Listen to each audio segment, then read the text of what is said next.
কেমন আছেন আমার সকল বন্ধুরা? আশা করি আপনারা সবাই অনেক ভালো আছেন এবং সুস্থ আছেন। আজকে আপনাদের মাঝে আমাদের জীবনের ছোট্ট কিছু কথা শেয়ার করব। আর যে কথাগুলোর সাথে মিল আপনারা সবাই খুঁজে পাবেন। তো আজকে যে বিষয়টি নিয়ে কথা বলবো, সেটা অবশ্যই মনোযোগ সহকারে আপনারা শুনবেন। আমার মনে হয় আপনাদের ভালো লাগবে। আসলে আমার মাঝে, মাঝে মনে হয় যখন ফোন ছিল না, ইন্টারনেট ছিল না, মেসেঞ্জার, হোয়াটসঅ্যাপ এই সকল সোশ্যাল মিডিয়াগুলো ছিল না।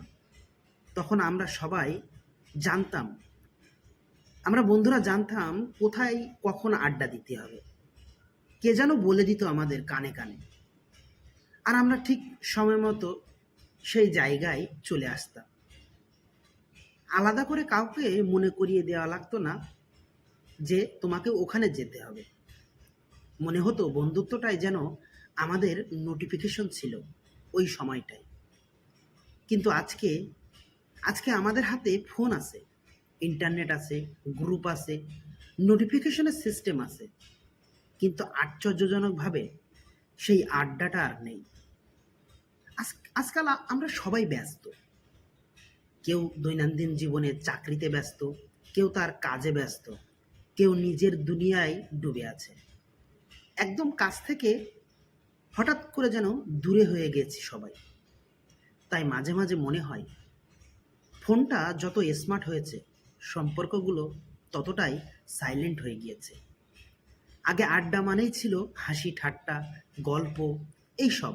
আর এখন আড্ডা মানে হয়ে গেছে মেসেঞ্জারে টাইপিং করা, বিভিন্ন ধরনের ভিডিও দেখা। সত্যি কথা বলতে কি, আমি মাঝে মাঝে ভাবি সেই পুরনো দিনগুলো আসলে কতই মধুর ছিল। তাই তো আজকে এই সময়ে এসে অনেক বেশি মিস করি। সবার সাথে যখন আমরা একসাথে ঘুরতে যেতাম বা কোথাও বসে আড্ডা মারতাম, সেখানে যে সুখটা ছিল সেই সুখ আর বর্তমান সময় নেই।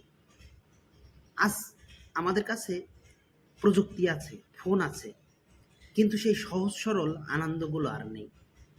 কখন যেন আমরা সবাই বদলে গিয়েছি।